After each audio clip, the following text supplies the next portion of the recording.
প্রতিদিনের মতো আজকেও এসে গেছি আমার রান্নাঘরে পটলের এক সুস্বাদু রেসিপি নিয়ে। আগে কখনো যদি এইভাবে পটলের রেসিপি না বানিয়ে থাকেন, বাড়িতে একবার হলেও ট্রাই করবেন। খেতে অসাধারণ দুর্দান্ত হয়। মাছ মাংস ছেড়ে এটা কি সবাই চয়েস করবে এইভাবে যদি দই পটল বানানো হয়। দই পটল তো অনেক রকমভাবেই রান্না করে খাওয়া হয়, আজকে একটু অন্যরকমভাবে আমি রান্নাটা করেছি।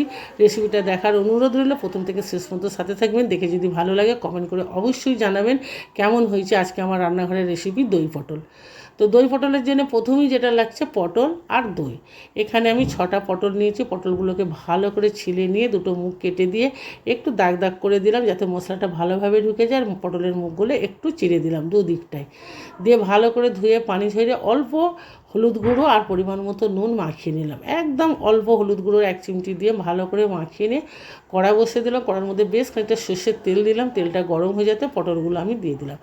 একদম লো আছে পটলটাকে হালকা করে ভেজে নেব। দেখুন একদম সোনালি সোনালি হয়ে গেছে, একটু পটলগুলো বেশ নরম হয়ে গেছে, প্রায় 60% মতো।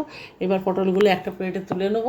নিয়ে এখানে একটা বড় বাটিতে প্রায় 200 গ্রাম মতো টক দই নিয়েছি। আমি এখানে 6টা পটল নিয়েছি, 200 গ্রাম মতো টক দই নিয়েছি। দইটাকে ভালো করে ফেটে নিলাম। ফেটে নিয়ে এখানে ঝালের জন্য খানচারেক কাঁচা লঙ্কা দিয়ে দিলাম, 1/2 চামচ মতো গোলমরিচ গুঁড়ো দিলাম, পরিমাণ মতো নুন দিলাম, আর দিয়ে দিলাম এখানে অল্প একটু চিনি। যেহেতু টক দই আছে অল্প পরিমাণে একটু চিনি দিয়ে দিলাম। দিয়ে ভালো করে ওটাকে ফেটে নিয়ে এইবার এই ভেজে রাখা পটলগুলো সুন্দর করে দইয়ের সাথে ওলট পালট করে একদম মাখিয়ে নেব। তো হ্যালো বন্ধুরা, সবাই কেমন আছেন? আশা করি ভালোই আছেন। দোয়া করি ভালো থাকুন, সুস্থ থাকুন, আমাদের চ্যানেলের সাথে থাকুন।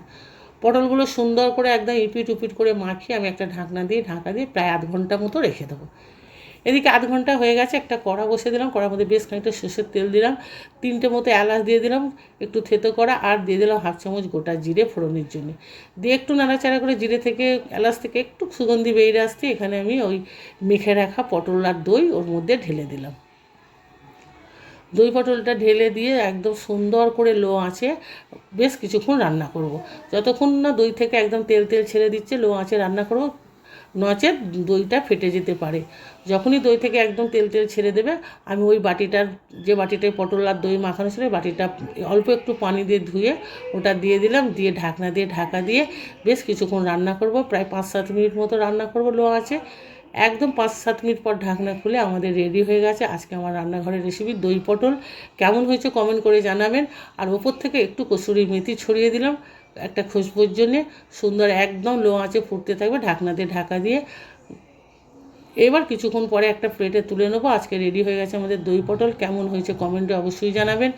এইভাবে যদি আগে কখনো দই পটল না বানিয়ে থাকেন, বাড়িতে একবার হলেও ট্রাই করবেন। এতটাই সুস্বাদু হয় যে গ্যারান্টির সাথে 1 থালা ভাত এদিয়েই খাওয়া হয়ে যাবে। গরমেতে দুটো কাজে লাগে, একদম সাদা মাটা আর একটু টক টক, খেতে কিন্তু দুর্দান্ত। সবাই ভালো থাকবেন।